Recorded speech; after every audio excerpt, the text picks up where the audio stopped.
حافظ قرآن لڑکی کی قبر میں عذاب۔ بہت سمے پہلے ایک چھوٹے سے گاؤں میں ایک لڑکی رہتی تھی جس کا نام سائرہ تھا۔ سائرہ بچپن سے ہی بہت نیک اور پرہیزگار تھی۔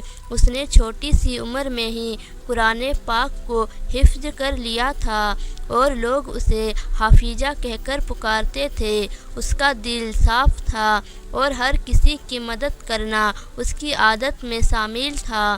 سائرہ کی ماں اسے ہمیشہ نصیحت دیتی تھی کہ بیٹی، صرف قرآن کو یاد کر لینا ہی کافی نہیں ہے، اس کی تعلیم پر عمل کرنا بھی ضروری ہے۔ سائرہ اپنی ماں کی باتوں کو دھیان سے سنتی، لیکن سمے کے ساتھ اس کے اندر گھمنڈ آنے لگا۔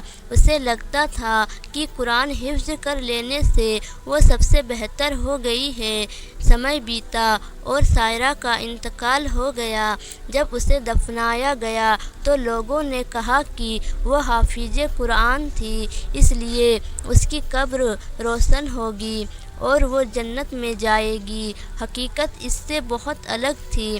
قبر میں اسے سوال پوچھے گئے جیسے کہ تیرا رب کون ہے، تیرا دین کیا ہے اور تو نے کیا عمل کیا۔ سائرہ ان سوالوں کا صحیح جواب نہیں دے پائی۔ اسے یاد تو تھا کہ اس نے قرآن حفظ کیا تھا، لیکن اس نے کبھی اسے سمجھ کر عمل نہیں کیا۔ اس کی گھمنڈ اور دکھاوا اس کی نیک عمل کو ناکام کر دیا۔ قبر کے اندر عذاب شروع ہو گئی۔ اسے احساس ہوا کہ صرف حفظ کرنا ہی نہیں بلکہ اس پر عمل کرنا اور اپنی نیت کو صاف رکھنا سب سے اہم تھا۔ اس کی گھمنڈ اور دکھاوے نے اس کی نیکیوں کو ضائع کر دیا۔ اس کہانی سے یہ سیکھ ملتی ہے کہ صرف عبادت اور علم حاصل کرنا ہی کافی نہیں ہے، بلکہ اس پر عمل کرنا، نیت کو صاف رکھنا اور اللہ کے راستے پر چلنا بھی بہت ضروری ہے۔ قبر میں عذاب کے دوران سائرہ کو احساس ہوا کہ اس نے قرآن کو محض یاد کر لیا تھا، لیکن اس کی تعلیمات پر عمل نہیں کیا۔ اسے یاد آیا کہ کیسے وہ دوسروں کو تو ہمیشہ نصیحت کرتی تھی، لیکن خود اپنی باتوں پر عمل نہیں کرتی تھی۔ اس کے آس پاس اندھیرا اور تنہائی تھی، ہر طرف سے ڈراؤنی آوازیں آ رہی تھیں۔ قبر تنگ ہوتی جا رہی تھی اور ہر پل اس کی گھمنڈ اسے تکلیف دے رہی تھی۔ وہ چیختی رہی، مدد کی گہار لگاتی رہی، لیکن قبر میں کوئی اس کی آواز سننے والا نہیں تھا۔ تب اچانک اس کے سامنے ایک نورانی چہرہ دکھائی دیا۔ وہ چہرہ اس کی نیک عمل کا تھا، لیکن وہ کمزور اور جرجر حالت میں تھا۔ وہ چہرہ سائرہ سے کہنے لگا، تو نے مجھے اپنی زندگی میں مضبوط نہیں بنایا، اپنے گھمنڈ اور دکھاوے میں کھو گئی۔ اگر تو نے قرآن پر عمل کیا ہوتا تو آج میں تجھے اس عذاب سے بچا سکتا تھا۔ سائرہ رونے لگی اور اللہ سے معافی مانگنے لگی، لیکن اب بہت دیر ہو چکی تھی۔ قبر میں ملنے والی سزا سے بچنے کا ایک ہی راستہ تھا، انسان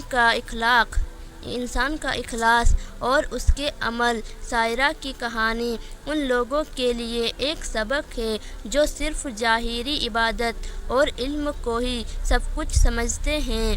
اللہ کا قرب پانے کے لیے نیت کی صفائی، دکھاوے سے بچنا اور سچے دل سے اس کے حکم پر عمل کرنا ہی سب سے ضروری ہے۔ اس لیے ہمیں اس کہانی سے یہ نصیحت لینی چاہیے کہ صرف عبادت کرنا ہی کافی نہیں ہے، ہمیں اپنے زندگی میں اسے لاگو بھی کرنا ہوگا۔ سائرہ کا عذاب بڑھتا گیا، اس کے دل میں پچھتاوے کا طوفان مچ گیا، لیکن اب اس کی توبہ قبول ہونے کا وقت نہیں تھا۔ قبر میں اس کے سامنے اس کی ہر گناہ، غلط عمل کھل کر سامنے آ رہا تھا۔ اس نے محسوس کیا کہ جب اسے دنیا میں اچھے کام کرنے کا موقع ملا تھا، اس نے اسے گنوا دیا۔ اس کے گھمنڈ نے اس کی عبادتوں کو برباد کر دیا تھا۔ اس کی قبر تنگ ہو چکی تھی اور ہر طرف ہر طرف سے اندھیرا اور ڈراؤنی آوازیں اسے گھیرنے لگے۔ پھر اچانک ایک دوسرا چہرہ جو اس کی برے کاموں کا پرتندھتو کر رہا تھا اس کے سامنے حاضر ہوا۔ وہ چہرہ کالا، بھیانک اور ڈراؤنا تھا۔ وہ اس سے کہنے لگا، تو نے اپنی زندگی میں مجھے پالا پوسا، اب میں تجھے ہمیشہ کے لیے تنگ کروں گا۔ سائرہ کی چیخیں بڑھتی گئیں لیکن اس کا کوئی فائدہ نہیں تھا۔ قبر میں اسے محسوس ہوا کہ دنیا کی زندگی کتنی چھوٹی اور دھوکے باز تھی۔ وہاں کی مہلت کا صحیح استعمال کرنی چاہیے تھا۔ اس نے جو قرآن حفظ کیا تھا اگر وہ اسے سمجھ کر اپنی زندگی میں عمل کرتی تو آج اس کی حالت ایسی نہ ہوتی۔ اس کہانی سے یہ سیکھ ملتی ہے کہ علم کا اصل مقصد اسے عمل میں لینا ہے، نہ کہ اسے دکھاوے اور گھمنڈ کا ذریعہ بنانا۔ سچا اخلاص، نیک نیت اور قرآن کی تعلیمات پر عمل ہی ہمیں اس دنیا اور آخرت میں کامیابی دلا سکتی ہے۔ اس لیے ہمیں چاہیے کہ ہم سائرہ کی غلطی سے سبق لیں اور اپنی نیت کو ہمیشہ صاف رکھیں، کیونکہ آخرت میں ہمارے عمل اور نیت کا حساب ہوگا، نہ کہ ہماری شہرت اور دکھاوے کا۔